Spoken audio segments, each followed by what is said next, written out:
संस्कृत साहित्य में शुचि शब्द, शुचिता का प्रयोग है। स्वच्छता तो बाद में अवंतर काल में आ गया है, पर वह शुचि शब्द है। और शुचि जो है, कहा जाए आधारभूत कार्य जो है, यह शुचि, स्वच्छता या शुचिता जो भी कह लें, शौच रहा है। बहुत से कहा जाए अपने शास्त्रों में वेद से लेकर के और अवान्तर कालीन जो आधुनिक साहित्य हैं, सब में शुचिता स्वच्छता पे वर्णन मिलता है, उस पर जोर दिया गया है।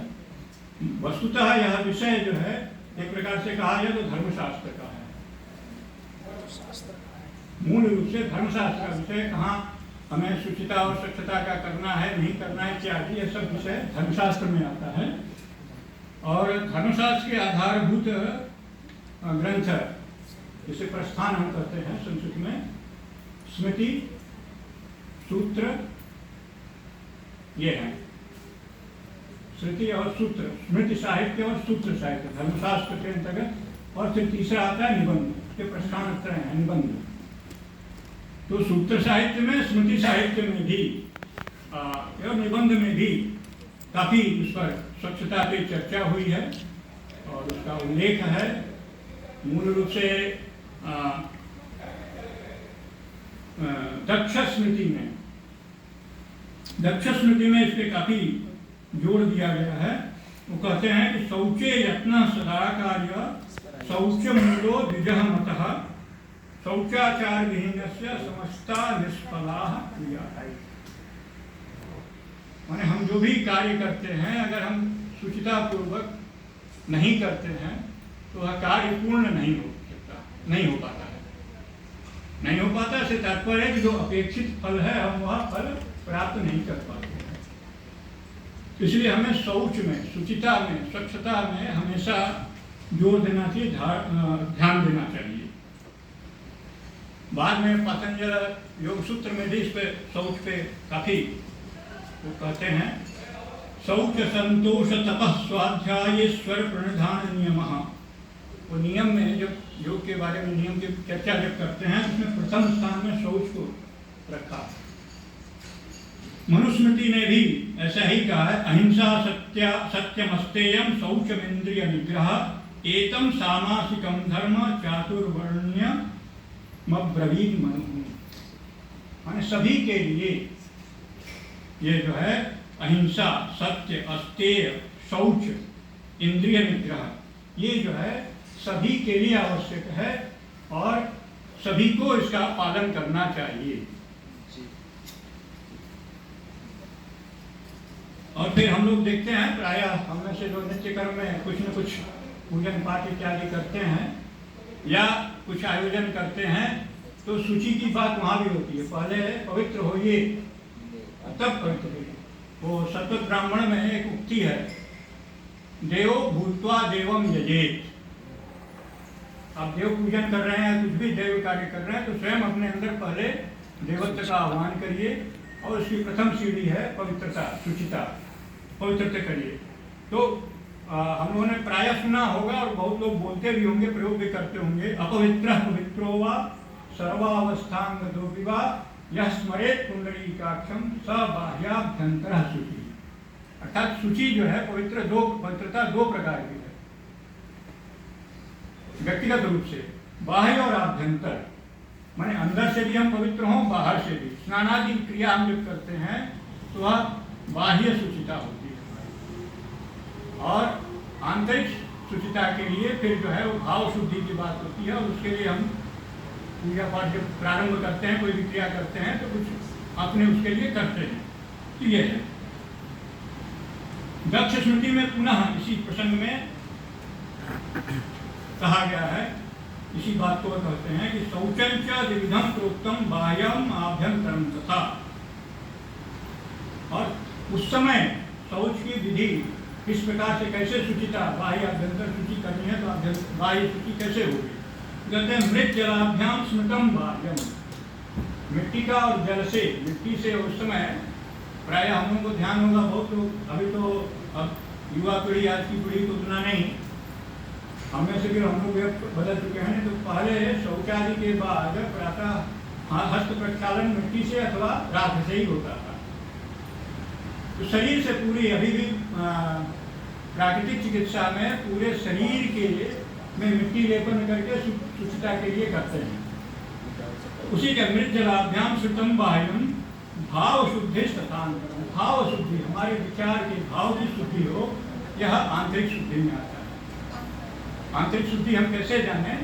तो हमारे विचारों से और भाव से लगता है। हम किसी चीज के प्रति हमारे व्यक्ति या वस्तु या अपने पर्यावरण आसपास के पास हमारे विचार कैसे हैं, उससे हमारी आंतरिक शुचिता का पता चलता है। हमारे भाव कैसे हैं उनके प्रति, किसी हम चीज को देखते हैं तो किस तरह से देखते हैं, इस प्रकार से बाह्य और अंतर शुचि। और उभाभ्याम शुचि अस्तु सशुचिर नेतरः शुचि। उभाभ्याम शुचि ही अस्तु, जो दोनों प्रकार से बाह्य और आभ्यंतर रूप से जो शुद्ध है, शुचि है, पवित्र है, वही शुचि है, वही पवित्रता है, वही पवित्र है। शुचिर नेतरः, इससे भिन्न और कोई शुचि नहीं है, पवित्रता नहीं है। और भी बहुत सी चीजें हैं, देश में भी इसके बहुत वर्णन है। तो विषय वस्तुता मेरा आज का नहीं था, पर स्वच्छता ही मूल विषय है। तो इस पर हमने कहा कि थोड़ा 2 लाइन अपने विचार व्यक्त करके और फिर मैं अब मूल विषय जो हमारे इस कार्यक्रम के संयोजक महोदय के द्वारा दिया गया उस पर मैं आता हूँ। मूल रूप से मैंने कालिदास के साहित्य का ही अनुसरण किया है। कालिदास के साहित्य में कहा जाए कि वह अभी जैसे राष्ट्रकवि की चर्चा हो रही है, राष्ट्रकवि जिनका मछली जी हैं, तो हमारे यहाँ तो विश्वकवि की कल्पना है और कालिदास को विश्वकवि कहा जाता है। कुछ क्या माने प्रथम बार सर मोनियल विलियम्स ने जब अभिज्ञान शाकुंतलम का अनुवाद किया तो वह लिखते हैं कि भारत के शेक्सपियर, कालिदास भारत के शेक्सपियर हैं। वस्तुतः यह उचित तुलना नहीं है, क्योंकि दोनों की कालिदास में के 1100 साल बाद, लगभग 1100 साल बाद शेक्सपियर हुए हैं। इतना अंतर है और उसको फिर हम विपरीत तुलना हो रही है, तो यह कहना ठीक नहीं है। कहना तो यह चाहिए कि शेक्सपियर इंग्लैंड के कालिदास हैं, ऐसा कहना चाहिए। वस्तुतः ये है। तो हमने कालिदास के साहित्य से ही काफी मैंने उदाहरण दिए हैं और मूल रूप से उनके देखा जाए तो 2 ग्रंथ, 2 रचनाएं जो हैं मूल रूप से प्रकृति वर्णन की ही हैं। एक तो है ऋतु संहार, गीत काव्य है, ऋतुओं का वर्णन। हमारे जो 6 ऋतु हैं सभी का 6 अध्याय हैं उसमें, और क्रमशः एक एक करके सभी ऋतुओं पर वर्णन है। और इसके लिए हम विष्णु जी को बहुत बहुत साधुवाद देते हैं। उन्होंने जो प्रकृति का विषय रखा, प्रकृति वर्णन का, तो ऋतु संहार हमने पढ़ा नहीं था, हमने तो मेघदूत वगैरह पढ़ा था, ऋतु संहार बाकी था। तो इसी बहाने कुछ उसका अवलोकन करना था और देखा कुछ काफ़ी चीज़ें हैं, तो इसके लिए मैं उनको बहुत बहुत साधुवाद देता हूँ। और मेघदूत में पूरी वर्षा ऋतु का और भी जो ऋतु संहार में उससे भी अधिक वर्णन विस्तार के साथ मेघदूत में मिलता है, क्योंकि पूरा मेघ पे ही आधारित है। तो थोड़ा सा इस पर हम लोग इस पर चर्चा करेंगे। तो कालिदास की प्रकृति, सौंदर्य पूर्णतः ऐसे ऊंचाई पे पहुंच गई है कि प्राकृतिक वनस्पतियों की पूरी धरती से तात्पर्य भारत और विदेशों में, विश्व के सभी कवियों में के द्वारा इसकी प्रशंसा की गई। इसके अलावा प्रकृति सुंदरता के ऐसे चित्रण में उनकी अधिकांश समृद्धि उनके द्वारा प्रयुक्त आकृतियों में है। उनकी उपमाओं और समानताओं में एक उच्च बिंदु तक पहुंच गया है। उदाहरण के लिए शकुंतला में जब राजा तपस्या के उपवन की शांति को भंग करने के लिए वैखानस के द्वारा उपहास किए जाने के बाद और उनको रोके जाने के बाद फिर सूत जो है सारथी, उनका रथ का जो सारथी है, आश्रम की हरी भरी पत्तियों की सुंदरता से निकलने वाली शांति और संतोष का वर्णन करता है। एक है प्रथम अंक में ही है।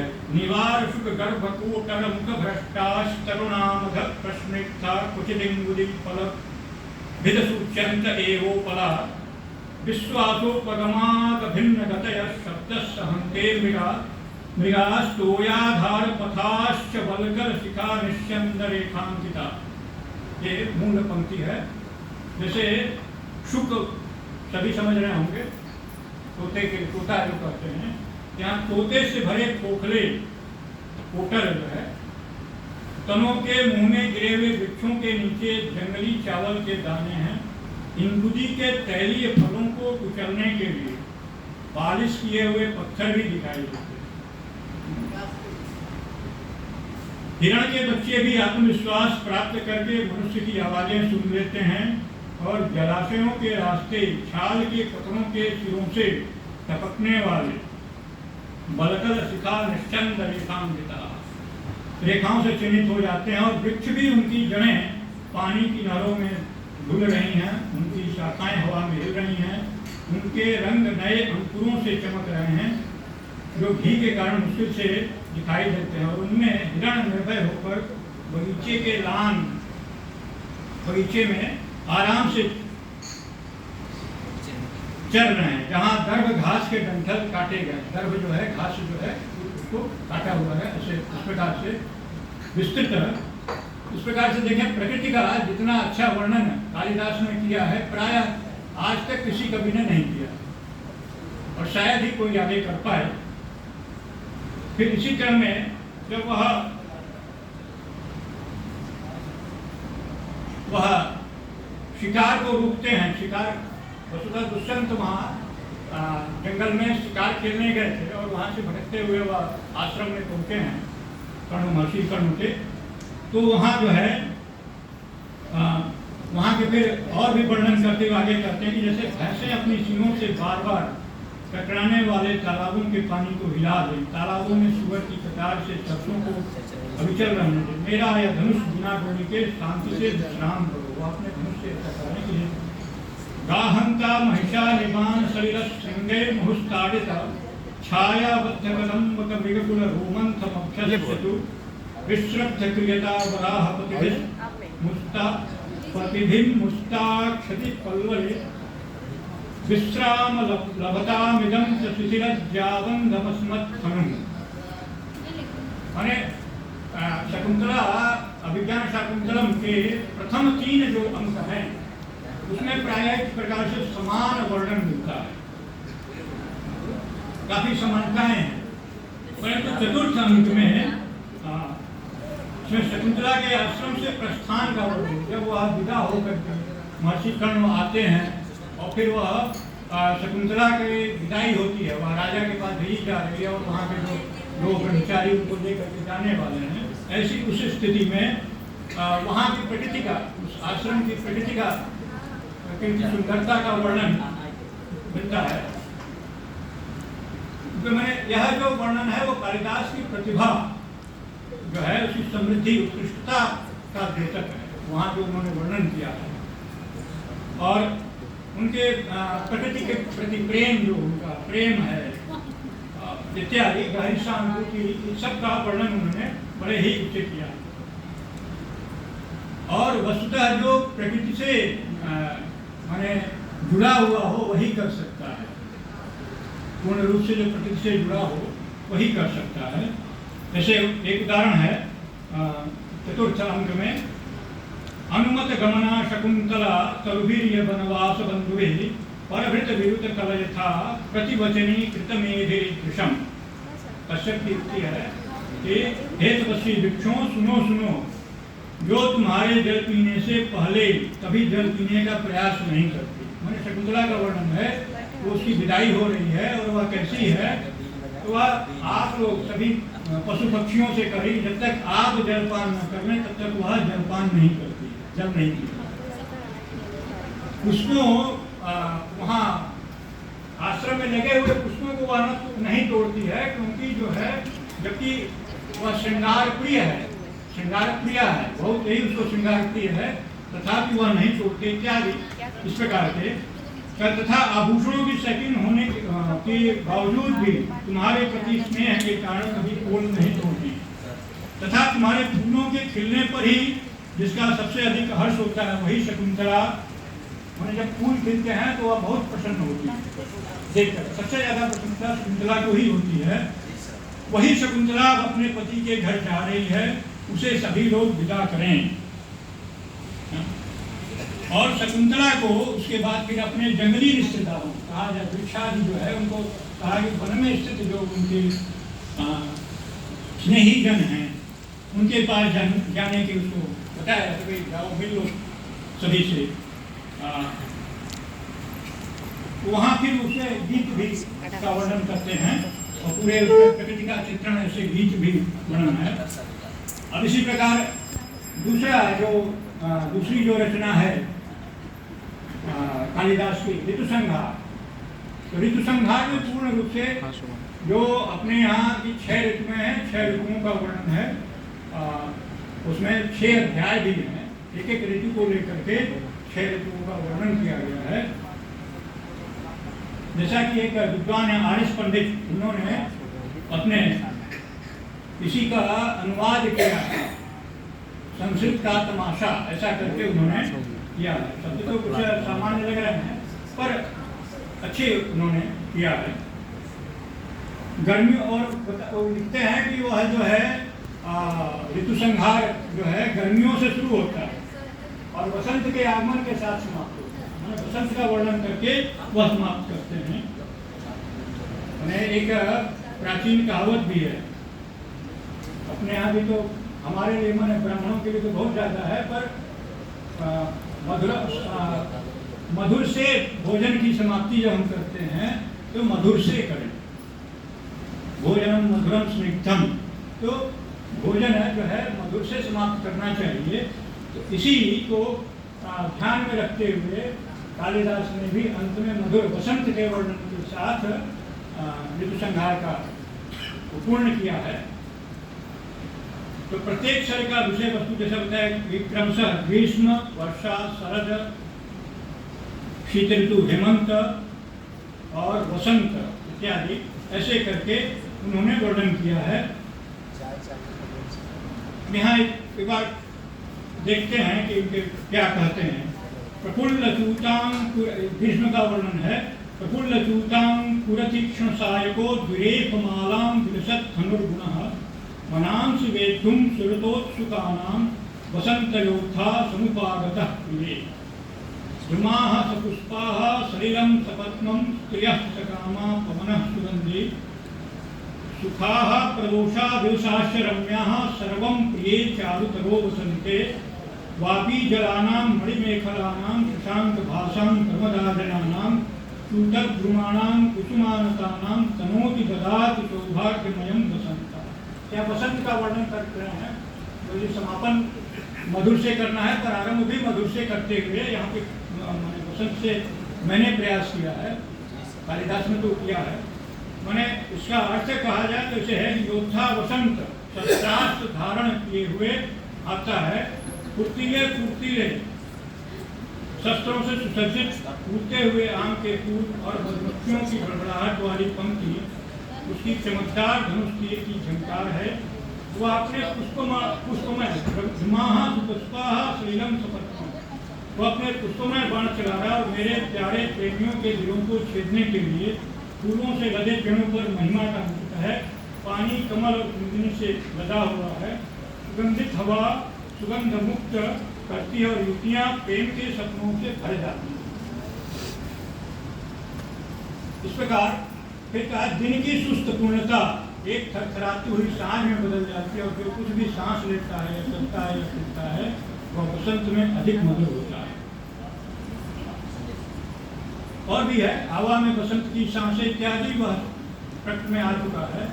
फिर उसी प्रकार से षष्ठ सर्ग में सर्ग के अन्य छंदों का अपना सौंदर्य है लेकिन सभी को यहाँ कहना मुश्किल है। यहाँ फिर भी एक उदाहरण देखिए। नाना मनोज्ञ कुसुमत द्रुम घृषितांतान धृष्टान्य पुष्ट निंदा कुलसाम देशान शैलेय जाल परिणत शिलातलौघान् दृष्ट्वा जनः प्रीतिभृतो मुदमेति सर्वः। अर्थात पेड़ों से सजी पहाड़ियों का नजारा और तरह तरह के प्यारे फूल, एकांत चोटियों में गूंजते पक्षियों के स्वर और फूलों से लदी चट्टानों की दरारें लालसा आंखों को सुकून देती।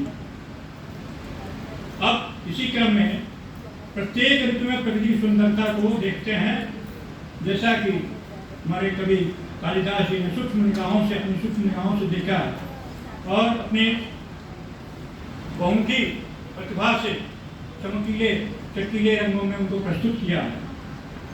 रवे मयूखै रवितापिनो भीषम विदश्यमान पतितप्तपांशुभिः अवाङ्मुखो जिह्मगतिः स्वसन मुहुर्फणी मयूरस्य तले निशीलति।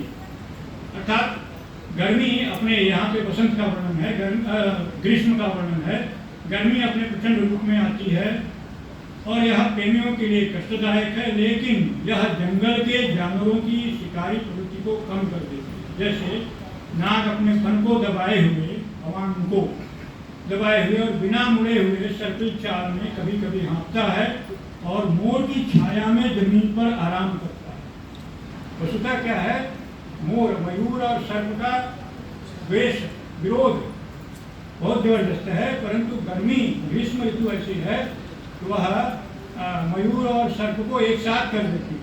सर्प भी जो है मयूर की छाया में विश्राम कर रहा है। यह कल्पना सामान्य नहीं है, सामान्य जनों के, सामान्य व्यक्ति के ये संभव नहीं है।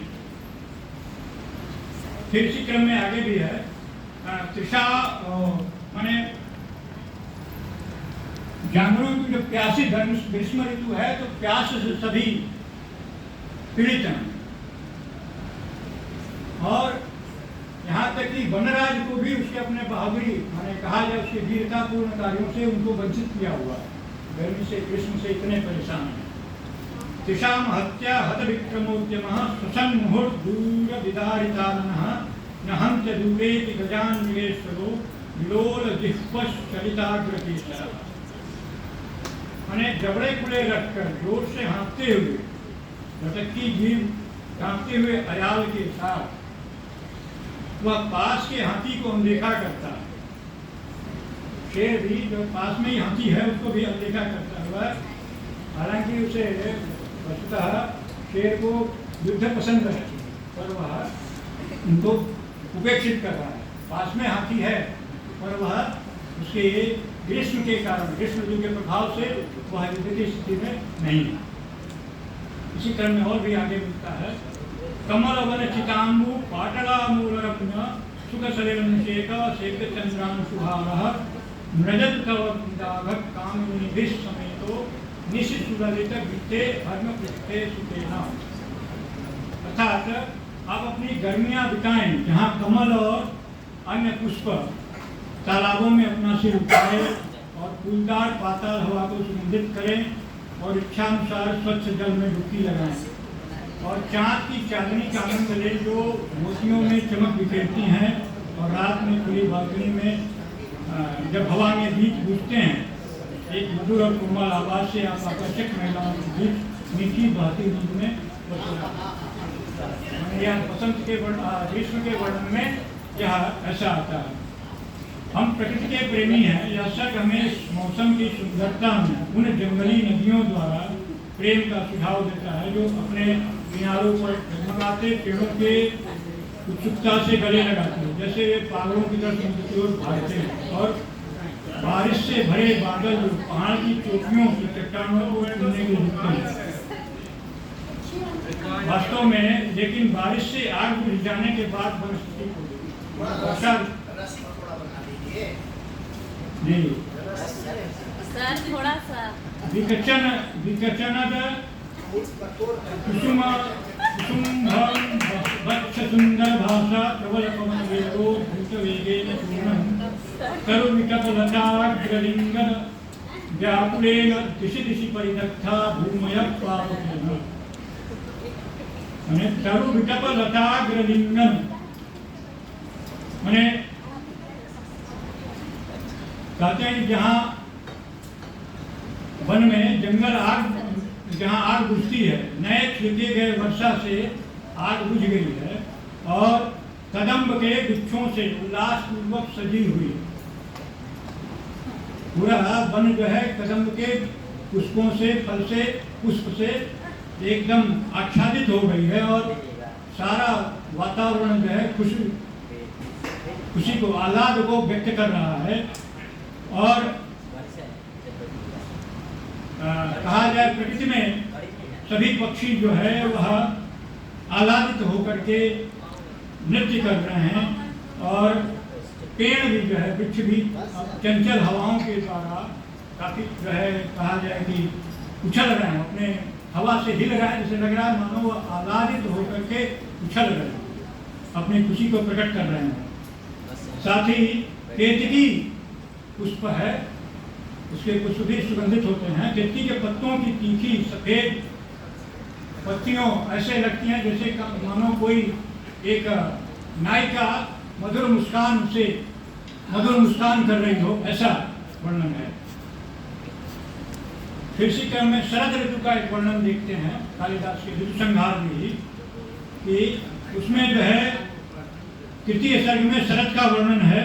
तो प्रारंभ में ही कुछ कहा जाए कि शरद के संदर्भ में वर्णन किया है, जैसे शरद ऋतु की लताएं, शरद ऋतु में जो लताएं हैं वह किस प्रकार की हो जाती हैं। तो कहते हैं कि युवतियों की सुंदर भुजाएं, उनके सफेद दांत उनके लाल होठों से दिखाई देते हैं। वे लाल अशोक के फूलों के बीच से प्रकट होने वाले चमेली की तरह, उनके दांत जो है लाल पुष्प, अशोक के जो लाल पुष्प हैं उनके बीच में से वह जो है वो जैसे सुंदरी कामिनी के जो है दांत जो है लाल होठों के बीच में से दांत दिख रहे हों, चमक रहे हों श्वेत, उस प्रकार से ऐसा वर्णन है। फिर कहते हैं कल्पना में जंगल नदियों आदि के साथ मनुष्य का निरंतर संवाद होता रहता है और वह संवाद भी जो है मनमोहक सुंदरता को प्रस्तुत करता है। जैसे कोई चित्रकार कैनवास पे चित्र बनाता है और वह भी चित्रकार कैसा बने, विशेषज्ञ चित्रकार हो, वह वर्णन कर रहा हो, वैसे ही कालिदास भी अपनी पवित्रता, आत्मा की पवित्रता के साथ वह प्रकृति का चित्रण कर रहे हैं। और ऐसे में वह अपने इस सर्ग का समापन पूर्ण रूप से आशीर्वाद के साथ करते हैं। और यह आशीर्वाद केवल सामान्य आशीर्वाद नहीं है, बल्कि जो जीवन देता, जीवनदायी आशीर्वाद है। कहते हैं विकचक कमल वक्त्रा फुल्ल नीलोत्पलाक्षी विकसित नवकाश श्वेत वासोवसाना कुमुद रुचिर हासा कामिनी ओन्मदेयम प्रतिदिशतु शरद्वह चेतसी प्रीतिमख्याम। माने शरद ऋतु, इसका चेहरा खिले हुए कमल जैसा है और ऋतु का वर्णन है जिसकी आंखें पूर्ण विकसित हैं, शुद्धतम श्वेत वस्त्रों में सजी हुई, नए खिले हुए पुष्पों के साथ तुम्हें उत्साही प्रियतम की तरह वह अनुग्रह प्रदान करें जो तुम्हारा हृदय चाहता है। ऐसे आशीर्वादात्मक ढंग से इन्होंने इस को समाप्त किया। इसी क्रम में आगे भी कहते हैं कि पकते हुए चावल की खुशबू और पुष्प, विशेष करके लीली के पुष्प के मुरझाने, ओस गिरने के साथ ही शीत ऋतु का आगमन होता है। शीत ऋतु के आगमन का वर्णन करते हैं, कहते हैं कि नव प्रवालोत्कम सस्य रम्य प्रफुल्लोत्थ परिपक्वशाली विलीन पद्म प्रपतत् तुषारो हेमंत काल संपादता प्रिय। माने हेमंत का, तुरंत अभी हेमंत का वर्णन करते हुए कर रहे हैं, जिनकी सुस्त पूर्णता,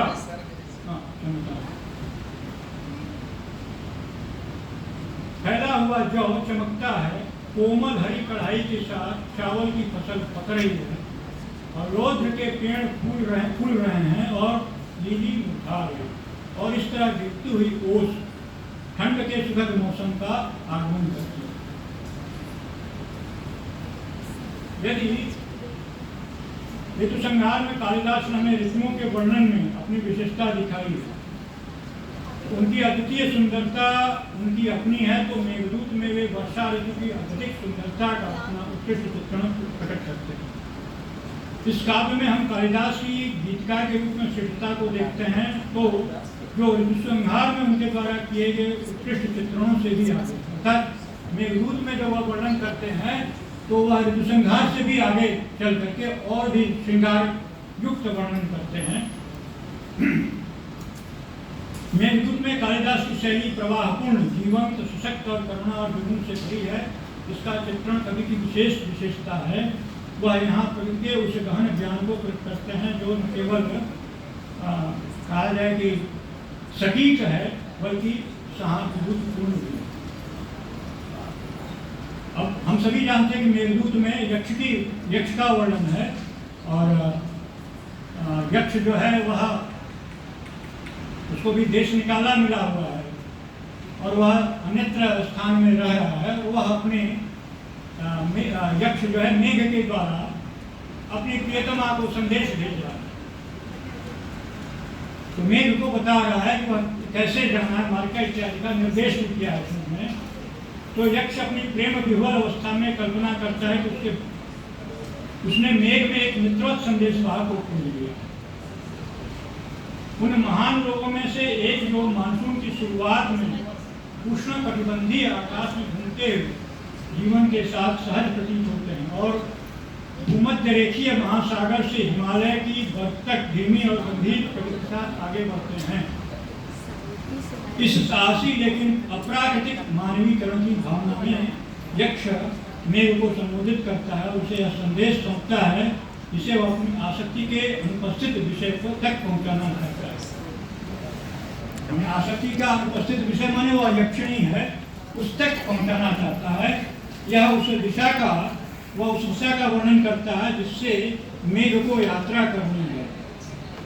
निरस विवरण के साथ नहीं, बल्कि उस सच्ची काव्यात्मक लेखनी के साथ जो कुछ सुखद स्पर्शों द्वारा वर्णन के विषय को मन की आंखों के सामने स्पष्ट रूप मिल जाता है। निर्वासन की प्रत्याशाओं के अंत में पहुंचकर और समान कोमलता और सच्चाई के साथ उस पर विचार किया गया है और कविता उस संदेश से समाप्त होती है जिसका उद्देश्य उसके दुख को कम करना और उसकी आशाओं को जीवंत करना। यक्ष को उस मार्ग का वर्णन करते हुए सुने जिसमें मेघदूत अपने प्रिय को अपना संदेश देने के लिए मुझे यात्राओं को मार्ग पर पाएंगे। नीपम दृष्टवा, नीप अर्थात वो कदम्ब को नीप कहा गया है संस्कृत में। नीपम दृष्टवा हरित कपुषम केसरैरर्थरूढे राभिर्भू प्रथम मुकुलाः कंदलेश्याम कक्षम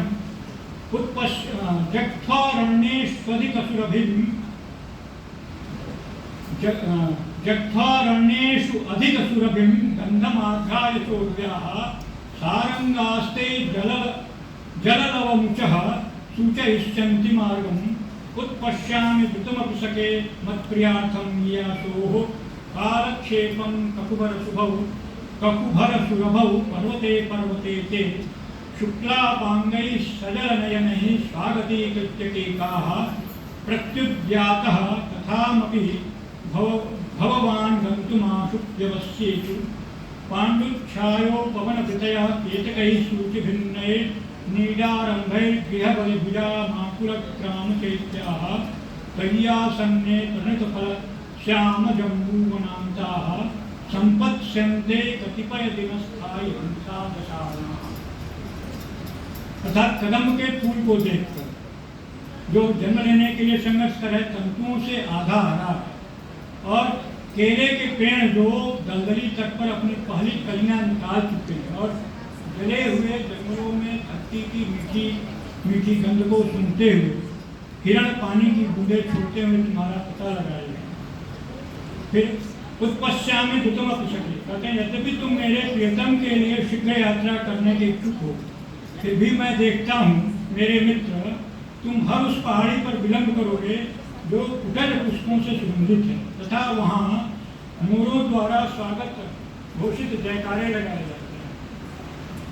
वर्षा ऋतु में मयूर जो है वह वर्षा के आगमन का स्वागत करते हैं अपनी ध्वनि के साथ। इसी को कहते हैं कि मोरों द्वारा स्वागत घोषित जयकारे लगाए जा रहे हैं, जिनकी आंखें हर्ष के आंसुओं से भरी हुई हैं, किंतु तब तुम किसी न किसी प्रकार से यात्रा करने का, तब भी तुम किसी न किसी प्रकार यात्रा करने का प्रयत्न करोगे। फिर कहते हैं तीसरी जो पंक्ति पद्य है, पांडुच्छायो गौणवितयः, तो कहते हैं तुम्हारे आने पर दशारणा देश के बगीचों की बाणें केतकी के फूलों से सफेद हो जाएंगे। जो बाढ़ है के जिससे वहाँ वह जो है पूरे श्वेत हो जाएंगे, जैसे केतकी के पुष्प श्वेत पुष्प हों।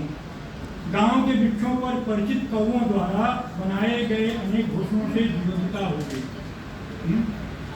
और जम्मूवन के किनारे पके फलों से काले होंगे तथा हंस भी अपनी यात्रा पर कुछ देर तक रुकेंगे इत्यादि। इस प्रकार हम देखते हैं कि प्रत्येक श्लोक में आकर्षण का सार है, आकर्षित करने वाले हैं जो अपने आप में सुंदर हैं। उन सभी दृश्यों का वर्णन अपनी अपनी सुंदरता की ऊंचाई पर पहुंच जाता है। जैसा कि यक्ष ने अपने प्रिय नगर अलका का वर्णन करते हुए कहा, यक्ष अपने नगरी बसता हुआ उसकी नगरी अलका, कुबेर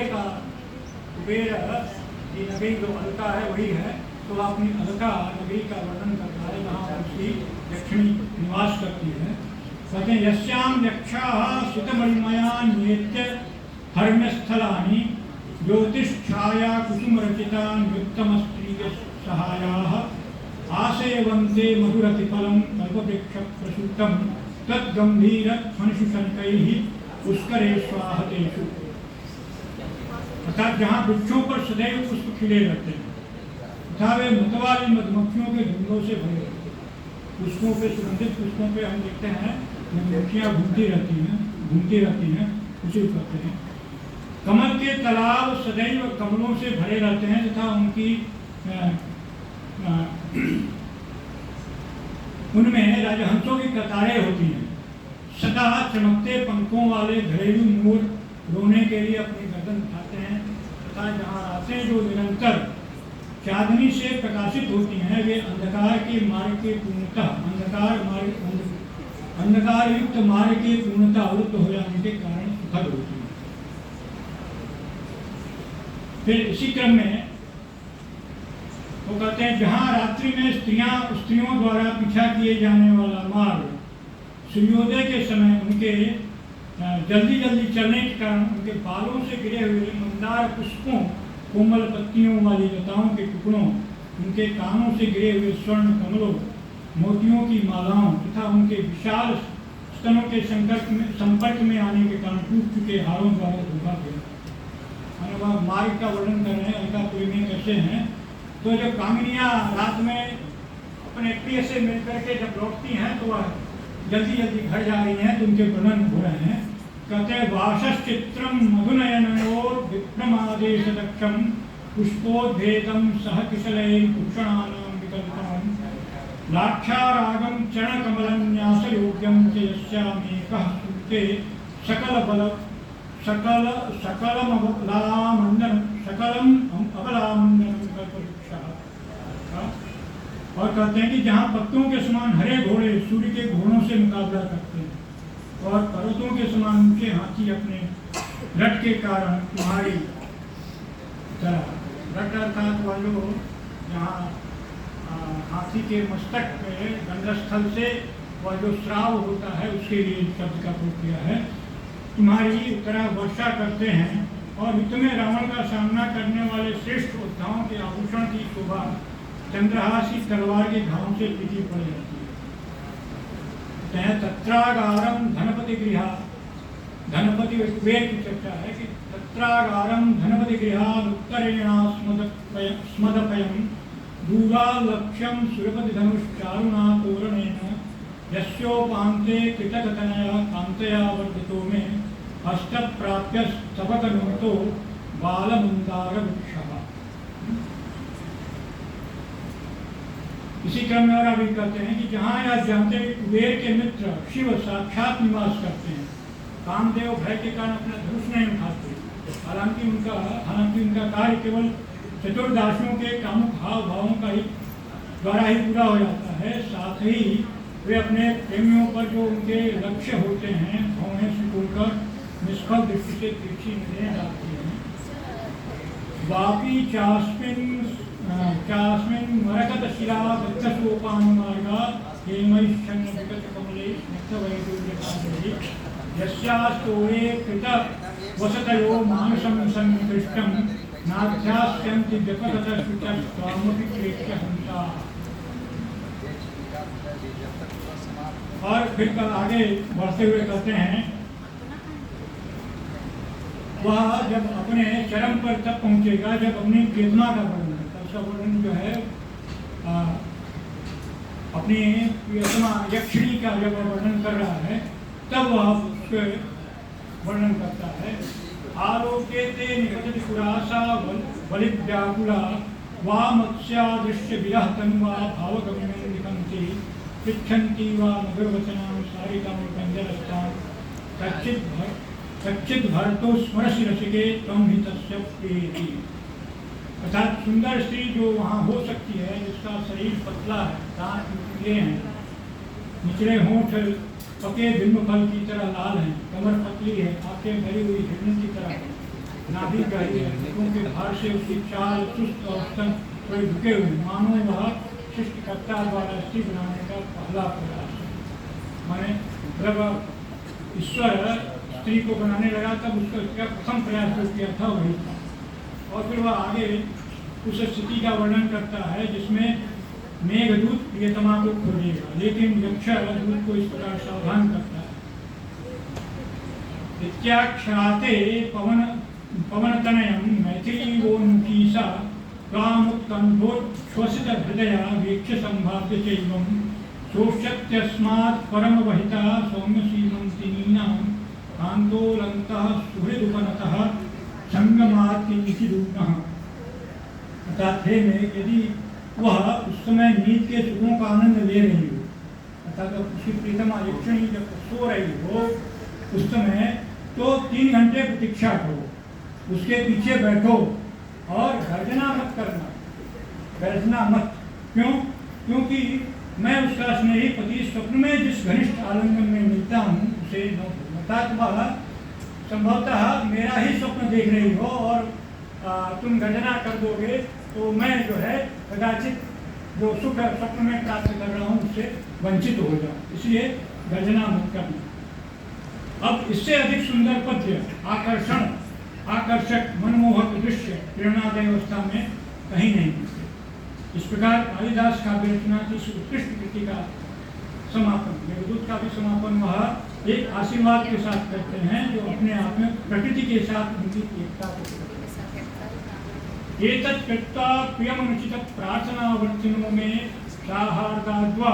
सौहार्दाद्वा विधुरैति वा मय्यनुक्रोशबुद्ध्या इष्टां देशां जलदविचर प्रावशं संहृत श्रीमा भूतेवं क्षणमपिचते विद्युता विप्रयोगः।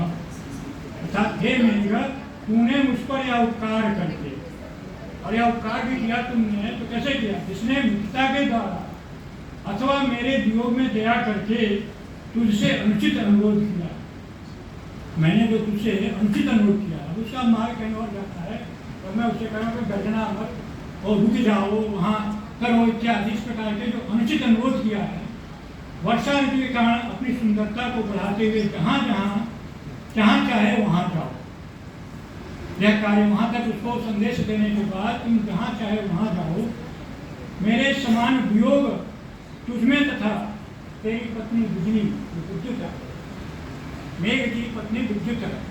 अब यह देखिए कालिदास की कल्पना है, प्रकृति का चित्रण करते हुए कहते हैं कि मेरे समान वियोग, जैसा मेरा वियोग है तुझमें और विद्युत में, तुम्हारी पत्नी में विद्युत में एक क्षण के लिए भी न हो। यक्ष के वियोग की सुंदरता की तुलना वही कहते हैं कि श्रीमा भूतेवं क्षणमपिचते विद्युता विप्रयोग, विद्युत से क्षण के लिए भी न हो। हालांकि यक्ष के अपने प्रिय से अलग होने की सुंदरता की तुलना प्रेम के देवता काम की कहानी से करें, जहाँ हम रति को अपने पति काम के लिए विलास करते हुए पाते हैं। इसे शिव ने शरीरहीन अर्थात अनंग, कामदेव का नाम अनंग, इसके अंग नहीं शरीर नहीं कर दिया था। जो बसंतियों से सांत्वना देने की व्यर्थ कोशिश करता है वह करती है। एक बार चले जाने के बाद तुम्हारा मित्र फिर कभी नहीं लौटेगा, जैसे हवा में बुझने वाली लौ कभी वापस नहीं आती। मैं लौ की बाती की तरह हूँ, दुख मुझे धुएं की तरह घेरे हुआ। यह रति का विलाप है। अब वास्तव में कालिदास के प्रकृति सौंदर्य की कोई भी आलोचना उस कुशलता से नहीं की जा सकती है जो किसी में उनकी कविता के लिए इच्छा पैदा करती है, क्योंकि उनके गीतों को पढ़ना अपने आप में उन्हें बार बार पढ़ने की प्रेरणा है। और फिर भी हर बार पढ़ने से वनों के प्रति, प्रकृति के प्रति व्यक्ति की भावना गहरी होती है। सर्वोच्च प्राणी के जीवों के साथ संवाद को बढ़ावा मिलता है। झीलों, पहाड़ों और उन सभी चीज़ों के साथ जो प्रकृति को इतना प्यारा रूप प्रदान करती हैं, उनसे संवाद करने की इच्छा। और भी कालिदास और के संबंध में बहुत सी कहानियाँ प्राप्त होती हैं। वस्तुतः कहा गया है कि आप सभी जानते होंगे कि कालिदास काफी दिनों तक अपने जो आश्रयदाता राजा भोज उनसे दूर चले गए और भोज भी उनसे मिलने के लिए व्याकुल थे। भोज ने एक उपाय किया, एक हमारे यहाँ चलती है परंपरा से समस्या पूर्ति, माने एक समस्या दे दिया गया, समस्या के रूप में एक हिस्सा दे दिया गया और उसको पूरा करना होता, उस पद्य को पूरा करना होता, श्लोक को पूरा लिखना होता और उसमें उस समस्या जो है उसका समाधान करना होता। इसी प्रकार से उन्होंने एक पद्य भोज ने दिया। वो जानते हैं कि वह जो है इस समस्या की पूर्ति केवल एक ही व्यक्ति कर सकता है, अगर वह है तो कालिदास ही है, और वह देते हैं। बाद में कालिदास उसका समाधान करते हैं। इस कथा के संदर्भ में भी कहा जाता है कि वस्तुतः मेघदूत में कालिदास ने अपने आश्रयदाता भोज से जो उनका वियोग है उसी का वर्णन किया। वो अपनी आत्मकथा जैसे वह कह रहे हो कि वह राजा उनकी प्रिया है और उनके बिना वह नहीं रह सकते हैं, क्योंकि उस प्रकार का आश्रयदाता कालिदास क्यों हुए? तो भोज जैसा उनको आश्रयदाता था, उनको आश्रय दिया था, उनकी पूरी देखभाल करते थे। तो यह जो है वह अपनी एक प्रकार से ये भी कहते हैं कि वह अपनी आत्मकथा का ही वर्णन किया है, उन्होंने अपनी दशा का वर्णन किया है मेघदूत में।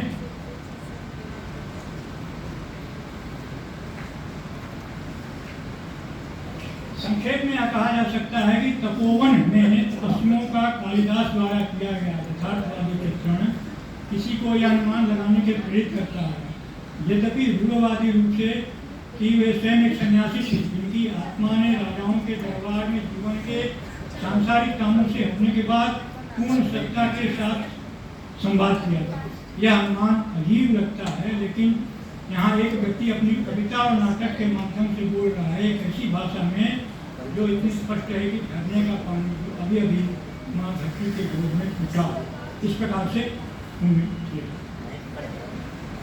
प्रकृति की सुंदरता को प्रभावी ढंग से चित्रित करने के लिए एक व्यक्ति को अपने पर्यावरण का हिस्सा होना चाहिए। इसी तरह कालिदास ने मेघदूत में यक्ष के रूप में खुद को सही मायने में प्रस्तुत किया है। इसके अलावा कोई भी टिप्पणी कर सकता है कि वह खुद यक्ष की आड़ में बोल रहे थे, इसे कुबेर ने निर्वासित कर दिया। शायद उसी कारण से नहीं, इसके लिए वह अपने भाग्य पर विलाप करता है। उसमें कोई संदेह नहीं कि वह अपनी मूल भावनाओं को छुपाने में सक्षम नहीं है। भारत की प्राकृतिक सुंदरता, उसके वन, पहाड़, झीलें, नदियाँ, जानवर और लोग के लिए उनका मौलिक प्रेम इस कृति में अपने चरम पर पहुँच गया है, चाहे उनकी कविताएँ कुछ भी रही। और वास्तव में बेमिसाल है कि वह सबसे गहरे लेकिन सबसे कोमल स्नेह का वर्णन करने वाली उत्कृष्ट कृति है। इसमें जुनून, शुद्ध और उदार होता है। यक्ष प्रकृति से घिरा हुआ जिसके साथ निरंतर संवाद में था, आम और अन्य पेड़, लताएं, कमल और हल्के लाल तुरही के फूल, हिरण, राजहंस, चमकीले रंग के तोते और भारतीय कोयल जिनके बीच वह घूमता था, जिन्हें वह अक्सर संबोधित करता था, ये सभी उसके जीवन के अनिवार्य भाग हैं, अंग हैं। अंत में कालिदास महान कवि थे और हैं और हमेशा महान रहेंगे, क्योंकि दुनिया में उनके जैसा प्रकृति का चित्रण आज तक कोई नहीं कर सका और संभवतः भविष्य नहीं कर सका। उन्होंने प्रकृति का चित्रण, प्रकृति का वर्णन जितना अच्छा कालिदास करते हैं, अन्य किसी ने उसके बाद कुछ प्रयास बाण ने करने का प्रयास किया है, परंतु वो अभी सफल नहीं हुए हैं। और अंत में वस्तुतः विषय जो दिया था प्रकृति का वर्णन, तो उसी विषय पर प्रकृति का चित्रण करने का प्रयास हमने किया कालिदास की दृष्टि के द्वारा। संक्षिप्त साहित्य में कालिदास की स्थिति हम सभी से परिचित हैं, उनसे परिचित हैं, इसलिए हमने कालिदास को आधार लिया और प्रकृति का वर्णन किया है।